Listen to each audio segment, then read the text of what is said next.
para esclarecer dúvidas sobre esse assunto, a gente está recebendo aqui o especialista em Direito Empresarial, Amadeus Ottoni. Seja bem-vindo. Muito obrigado, boa tarde. É um prazer tê-lo aqui. A gente já vai começando a perguntar o que é o direito empresarial. Bom, o direito empresarial é o ramo do direito privado que lida diretamente com a regulamentação da atividade do empresário. Então, por conta disso, a gente precisa explicar o que é o empresário. O empresário é justamente aquele que exerce profissionalmente e com habitualidade uma atividade com o fim de auferir lucro, justamente com essa finalidade. Legal. E o que significa a recuperação judicial? Bom, a recuperação judicial é uma demanda que é oportunizada ao empresário quando ele se encontra em crise financeira ou prestes a entrar numa crise financeira. Então, o empresário ele tem a oportunidade de ajuizar essa demanda, chamada recuperação judicial, que é uma demanda nova, que foi instaurada em 2005, e adquirir uma série de benefícios, sendo o principal deles a suspensão dos processos de execução que estão ajuizados contra o empresário. Justamente sobre isso. Quando é aconselhável, né, fazer esse processo? Assim que o empresário ele se vê numa situação de crise financeira. É aconselhável que ele não aguarde para que ele chegue naquela situação urgente, quando ele visualizar que a receita dele já está sendo comprometida, que ele não está conseguindo mais ter determinado controle em cumprir seus prazos, ele já deve procurar um especialista e tomar os cuidados. Né? Não tem que esperar chegar lá em último caso, né? Exatamente. Então, esse seria um dos maiores benefícios, né? Prestar atenção naquilo que está acontecendo para que não ocorram futuros problemas ainda maiores, né? Justamente, porque se deixar para a última hora, vai acabar sendo pior. Como se dá o procedimento da recuperação judicial, Amadeus? Bom, a recuperação judicial ela é feita por intermédio de um advogado que vai ajuizar a demanda e que, inicialmente, ao ser deferido, o juiz vai suspender todos os processos de execução que ocorrem contra aquela empresa. Posteriormente, é dada a oportunidade do empresário apresentar 60 dias depois o plano de recuperação judicial. Após a apresentação do plano, esse plano vai ser julgado pela Assembleia de Credores, que são justamente aqueles que estão cobrando o empresário, e após a aprovação, o empresário vai ter 2 anos para se recuperar judicialmente. Legal. Olha só, se você tem alguma empresa, está passando por alguma situação parecida, entre em contato com a gente através do nosso WhatsApp, 98105-6955, que a gente vai tirar todas as suas dúvidas aqui no nosso programa. Agora eu queria te perguntar, né, a quem o empresário ele deve recorrer nesse caso aí de crise financeira? Bom, o empresário, ele é muito importante que ele tenha os seus 2 principais assessores sempre ao seu lado, que é o contador e o advogado. Então, a partir do momento que ele se perceber que está entrando numa situação como essa, ele deve procurar ambos para que ambos o auxiliem, e de preferência especializados. E que esses 2 profissionais são indispensáveis desde o início da formação da empresa, né? Exatamente. E qual o prazo para a empresa se recuperar, Amadeus? Bom, o prazo legal, após o deferimento da recuperação judicial, é de 2 anos. Muitas vezes ocorre antes. 2 anos, então? 2 anos. Exatamente. Okay. Legal. Em relação à inadimplência, né? Oferecer formas de venda e parcelamento seguras, como cartão de crédito, débito, são formas de prevenir para a inadimplência, preventivas? Com certeza. Se o empresário utilizar essas formas, ele vai estar garantindo o recebimento daquele valor. É muito melhor ele utilizar um cartão de crédito, um cartão de débito, do que ele vender fiado, por exemplo, que muitas vezes ocorre, né? É muito prático, principalmente para pequenos empresários, a venda fiada. Ele parcela e, se ele utilizar o cartão de crédito, ele vai ter aquele valor garantido. No caso de pequenos empresários profissionais autônomos e liberais, como prevenir a inadimplência? Caso ele não consiga vender no cartão de crédito, ele pode vender através de títulos de crédito, como, por exemplo, a nota promissória. A nota promissória é um título de crédito que ele vai preencher, vai pedir para o cliente assinar e depois ele vai ter a possibilidade de cobrar do cliente se o cliente se tornar inadimplente. Existem diversas facilidades que permitem hoje um pequeno empresário utilizar o cartão de crédito. Alguns aplicativos permitem até que o empresário passe o cartão de crédito no próprio celular. Então facilita ainda mais a utilização, né? Verdade, a gente vê bastante, né? Sim. Esses pequenos empresários usando o celular, aquelas maquinetas. Está mais fácil o tá acesso, muito mais né? fácil, com certeza. É muito bom, né? Melhor do que enfrentar a fila de banco, aquele estresse todinho. Eu acho que a tecnologia vem super a favor em relação a isso, né? Não só para quem é empresário também. E quais seriam as orientações que você daria para evitar a inadimplência, né? Quais são os erros mais comuns que todo mundo comete? Bom, os erros mais comuns é deixar para cobrar depois do prazo que o cliente ficou de pagar. Então, é muito importante que a cobrança ocorra no dia do prazo. Se o empresário mandar um lembrete, efetuar uma cobrança sem ferir ali os direitos do consumidor, ele vai estar, muitas vezes, evitando que aquele cliente que simplesmente não paga porque esquece, ele não se torne um inadimplente. Como é que faz qual é a estratégia para cobrar a um devedor? Bom, caso ainda esteja nessa situação amigável, de evitar a inadimplência, um e-mail já é uma boa estratégia. O empresário ele pode enviar um e-mail de forma inteligente, utilizando a extensão financeiro@suaempresa.com. Então, ele envia um e-mail lembrando: boa tarde, cliente, estamos aqui para lembrá-lo que nós temos um vencimento, de maneira educada, e o cliente, muitas vezes, ele mesmo. Eu tenho um vencimento e paga. É porque às vezes esquece Às vezes mesmo. esquece Exatamente. mesmo, né? E é uma forma não muito agressiva, né, de tratar com o próprio Exatamente. cliente. É mais como se fosse um lembrete, mas que na verdade é uma estratégia para que a pessoa possa pagar, né? Justamente, e isso diminui a inadimplência. Legal. E expor publicamente a cobrança ao devedor através das redes sociais ou produzindo uma situação vexatória é crime, né? Aquele Exatamente. vexame, chega lá nas Exatamente. redes sociais, eu já vi casos. Eu já vi casos As também. pessoas já ouvi falar, né, de irem no Facebook, enfim, redes sociais, para cobrar. Isso é crime. Justamente. Isso aí é inadmissível que o empresário faça. Ele está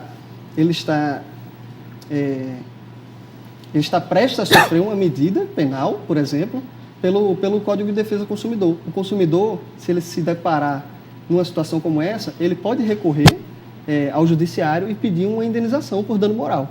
Sim, porque inclusive o empresário ele pensa que, no caso, o crime seria cometido pelo cliente que não está pagando, né? Mas que na verdade ele não sabe, por não saber ele vai, posta lá nas redes sociais, cobra, e que na verdade ele nem sabe que isso é um crime, né? E acaba exagerando. E acaba que a situação vai reverter para ele mesmo, né? Sai do controle. Quais são os melhores horários para efetuar uma cobrança? Você falou do e-mail, né? Enviar um e-mail. Tem horário específico para isso? É preferível que não seja nem muito cedo e nem muito tarde, e muito menos nos finais de semana. Então, entre 9 e 10 horas, no máximo até as 17. Se o empresário preferir ligar, ele também pode efetuar a ligação, desde que seja em horário comercial. Legal. E seria interessante realizar consultas dos clientes nos órgãos de proteção ao crédito antes de fechar um contrato ou venda? Sim, é muito interessante. Até mesmo porque os clientes já estão acostumados com esse tipo de consulta.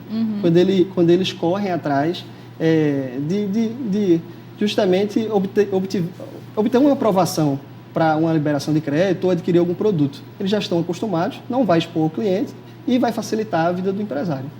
Tá bom, se você quiser participar junto com a gente do nosso bate-papo sobre o direito empresarial, que tá super interessante, pode mandar a sua pergunta, a sua dúvida no nosso WhatsApp 981056955. Agora é a hora, viu, gente? Tem um telefone também, 3234-3422. Pode mandar que a gente está aqui com o WhatsApp ao vivo, a produção passa também sua pergunta no telefone e o Amadeus está aqui para responder, não é isso? Pode contar comigo. Agora, no caso de transferir de empresa, as dívidas vão para outra pessoa?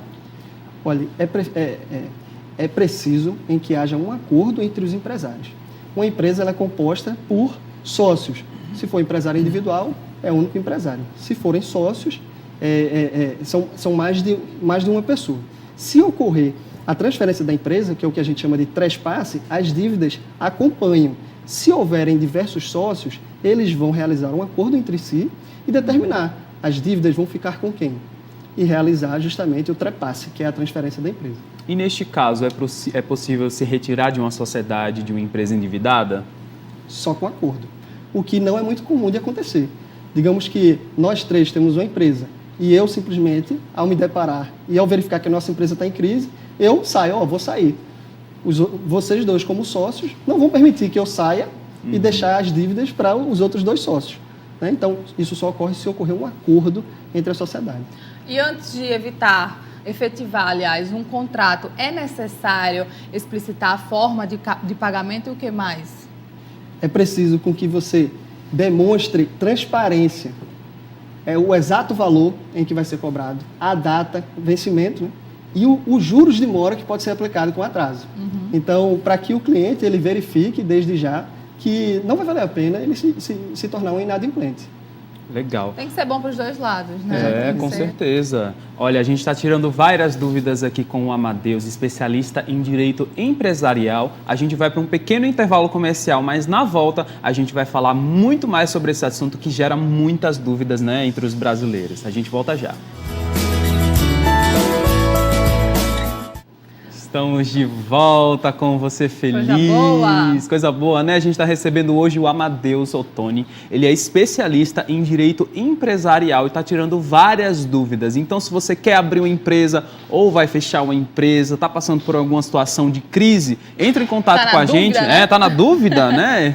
Entre em contato com a gente através do nosso WhatsApp, 981056955. Isso aí. A gente agora vai falar sobre abrir e fechar a empresa. Já vamos pegar esse gancho aí, tá? O que é preciso, Amadeus, para o pessoal que quer abrir uma empresa aí, do ponto de vista do direito empresarial? Bom, é necessário que ele reúna as documentações e, caso ele tenha sócios e queira abrir uma empresa em sociedade, ele realize um contrato social por intermédio de um advogado especialista.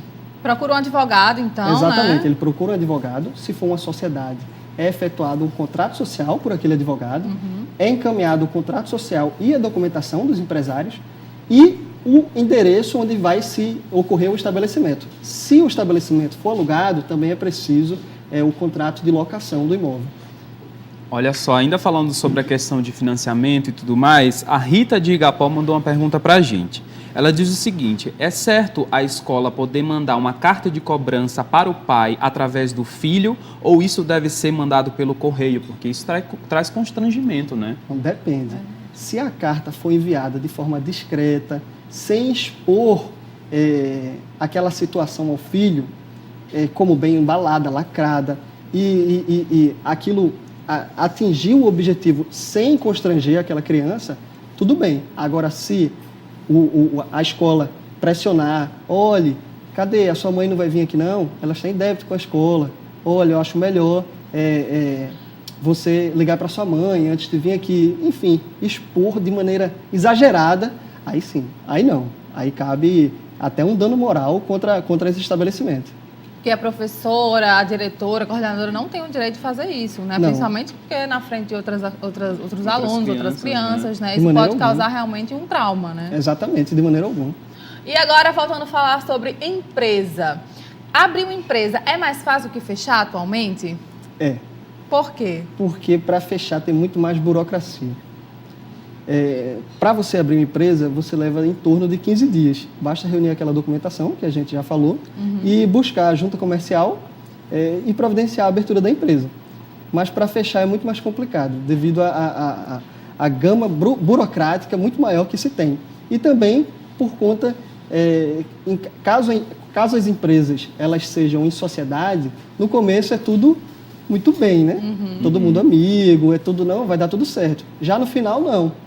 No final, além de toda a burocracia, tem um desentendimento que pode ocorrer entre os sócios, em que um quer A, o outro quer B, e isso acaba atrapalhando e aumentando o prazo e tornando mais burocrática a situação. E quando um sócio quer sair da sociedade, né? Qual o valor da dissolução de bens? Vai ser proporcional ao que ele investiu na construção da sociedade e previsto no contrato social. Digamos que ele tem investido uma cota de 20%. Vai ser exatamente a cota no valor futuro da empresa na hora da dissolução. E, Amadeus, que tipo de empresa pode se registrar na junta comercial do RN? Qualquer empresa. Qualquer empresa, Qualquer né? empresa pode se registrar.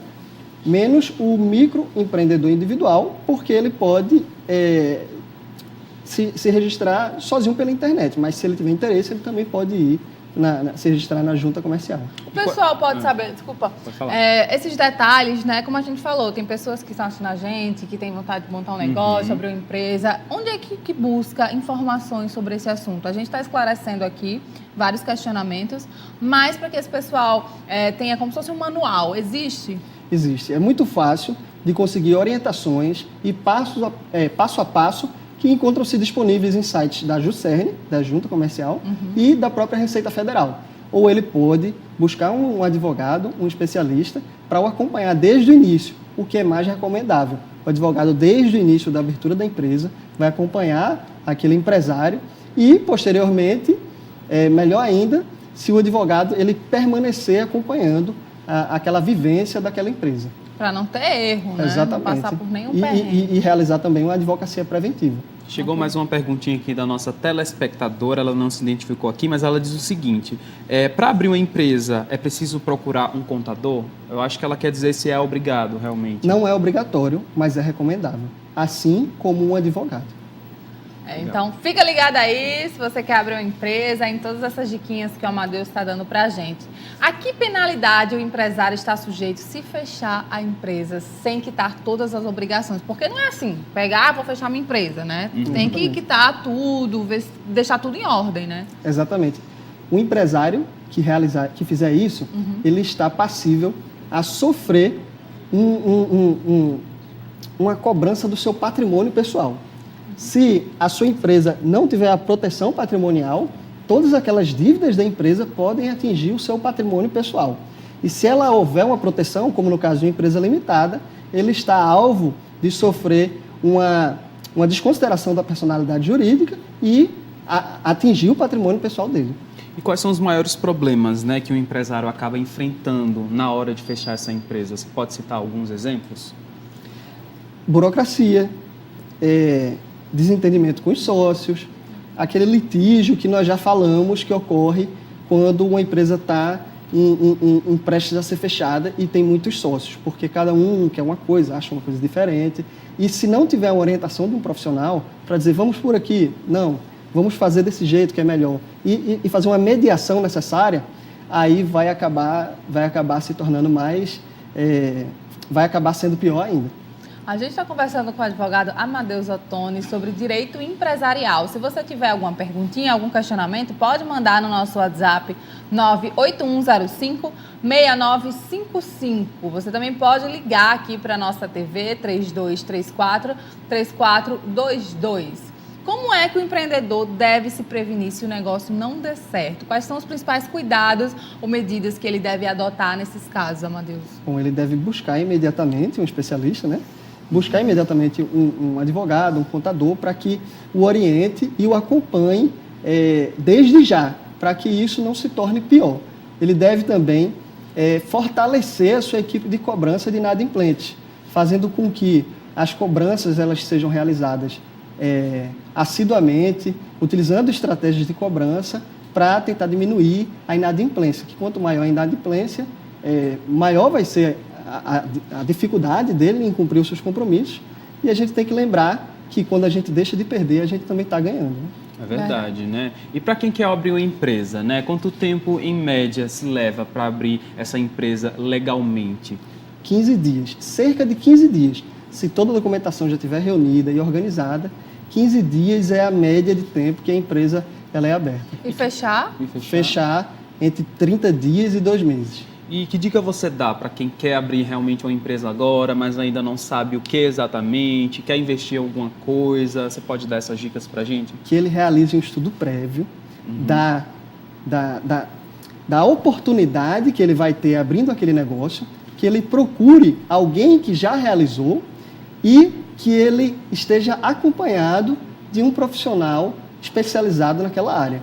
Um advogado, especialista em direito empresarial e um contador, desde o momento em que ele planeja a abertura da empresa e não somente após ele abrir. Porque muitas pessoas abrem a empresa, vão tendo aquela empresa em funcionamento e só quando eles se deparam com um determinado perrengue é que eles procuram um profissional especialista para que oriente. Agora, Amadeus, hoje em dia, né, com essa coisa de crise, com essa história toda, mas existem pessoas que estão buscando outras alternativas. Você tem alguma ideia, assim, para falar para o pessoal de casa de um negócio que está tendo mais retorno, né, está tendo mais lucro, para o pessoal que quer abrir empresa? Tipo assim, um negócio, qual como é que eu posso falar? O viés, assim, abrir uma loja de roupa, um salão de beleza, para o pessoal que quer investir, que quer abrir uma empresa, mas não sabe qual ramo. Tem alguma ideia, assim, para dar? A minha ideia é que o empresário ele faça, em primeiro lugar, aquilo que ele gosta.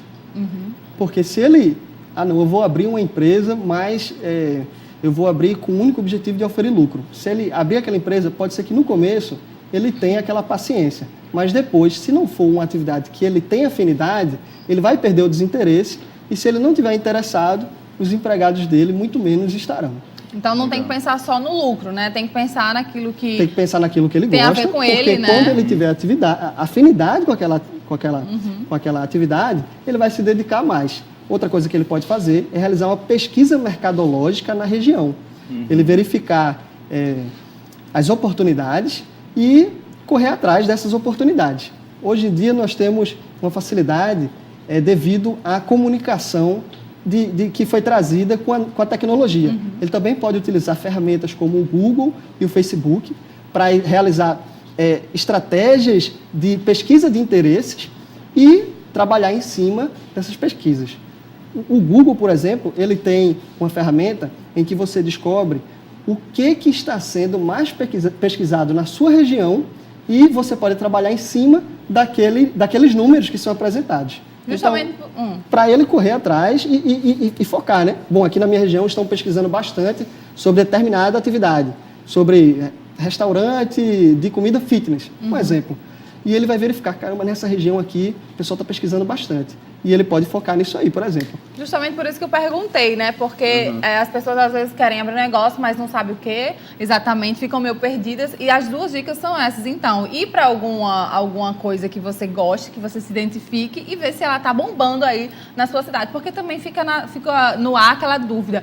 Será que já tem muitas empresas que fazem isso? Verdade, tem esse contraponto também, Inclusive, né? deixa eu só complementar aqui que chegou mais uma pergunta do nosso telespectador. Ela não quis se identificar, é de Nova Natal. E ela pergunta justamente isso, né? Qual o ramo de comércio mais seguro para se investir? Bom, o mais seguro é que você tenha patrimônio suficiente para atingir o planejamento que você quer fazer naquela atividade. Não existe uma receita de bolo que a gente diga, é seguro restaurante, é seguro academia. Não existe. Existem profissionais que se organizam e conseguem determinada segurança na atividade, existem aqueles que não. Não tem como a gente dizer uma receita de bolo. Dizer, investe em padaria, é certeza. Todo mundo que investe em padaria dá certo. Senão todo mundo estava rico, né? Existe uma receita de bolo quanto a isso. Ok, tem a pergunta da Thalita Soares, falou o seguinte: sou dentista e minha dúvida é, contrato de prestação de serviços que os pacientes assinam é mesmo importante? Levando em conta que meu consultório também é uma empresa. Obrigada, estou adorando a entrevista. É importantíssimo. Se o contrato ele estiver regularizado, devidamente assinado com 2 testemunhas e ele preencher todos os requisitos legais, ele se torna um título executivo judicial. O título executivo judicial, ele dá a oportunidade daquele empresário, daquele credor, ele executar a dívida imediatamente no processo de execução, pulando toda a fase de conhecimento. Então, o devedor, no lugar de ele ser citado para comparecer em audiência, para tentar acordo, para um processo completo, ele vai ser citado para pagar em 3 dias. Então é muito importante. Com certeza. Demais. Respondida a pergunta aí da Thalita, né? Obrigada, viu, Amadeus? Muito obrigado pela sua participação aqui. Tirou várias dúvidas sobre o direito mais uma pergunta? empresarial. Tem mais uma pergunta chegando aí no aqui. WhatsApp. Na verdade, é um elogio. Tá dizendo aqui, parabéns pelo seu trabalho, parabéns pelo programa. Está ótimo. Estou adorando a entrevista. Gente. Muito obrigado, gente. Lembrar sempre o pessoal de casa, né? Antes de tudo, ler contrato, não só no direito empresarial, em qualquer área, né? É sempre bom ler o contrato direitinho antes de assinar, antes de fazer algum acordo, né, Amadeus? Exatamente. E é muito importante que, caso o contrato ele esteja de forma incompreensível, ele leve aquele contrato para um profissional analisar e para que auxilie ele a tomar a melhor decisão possível. Porque muitas vezes o cidadão ele não tem conhecimento daqueles termos jurídicos que estão sendo utilizados no contrato. E que às vezes ele lê, mas não entende, mas acaba assinando. Então é muito mais importante que além dele ler, ele entenda o contrato. E que se ele não entender, ele busque um profissional para auxiliar. Busca uma ajuda aí, que a ajuda não vai faltar. Chegou mais uma pergunta, está todo mundo interessado no assunto. Quem tem nome sujo pode abrir uma empresa? É o Rafael. Bom, ele não vai poder abrir uma empresa caso o nome dele esteja incluído nos cadastros de inadimplente, SPC, Serasa, porque ao realizar a análise do perfil socioeconômico dele, vão verificar que ele está em situação de inadimplência e provavelmente não vai ser sequer fornecido um crédito que ele vai precisar para que ele tome as providências iniciais da abertura da empresa. Ok, Amadeus Ottoni, muito obrigada, especialista em Direito Empresarial. Muito obrigado, eu que agradeço. Tem Instagram? Quer deixar o pessoal de casa? Tem. Instagram é @AmadeusOttoniADV. O Facebook é Amadeus Ottoni Advocacia. O site amadeusottoniadv.com. Show de bola, várias fontes para vocês encontrarem o Amadeus. Até a próxima. Muito obrigado. Obrigado. Agora a gente vai para um pequeno intervalo comercial, mas não sai daí porque tem muita coisa boa aqui no nosso programa, sim, né? Olha, dica de atividade física aí, uma nova maneira para você se exercitar, para você ficar aí, né, mais saudável, o corpo que você está desejando. A gente também vai ter o nosso quadro Você Feliz na Cozinha com a receita de cuscuz marroquino, é isso? Cuscuz temperado? Temperado? Temperado, bom também, é tudo bom, meu filho. Cuscuz é bom de todo jeito. Cuscuz é bom de todo jeito, né? Então pronto, não sai daí que a gente volta já já com tudo isso e muito mais.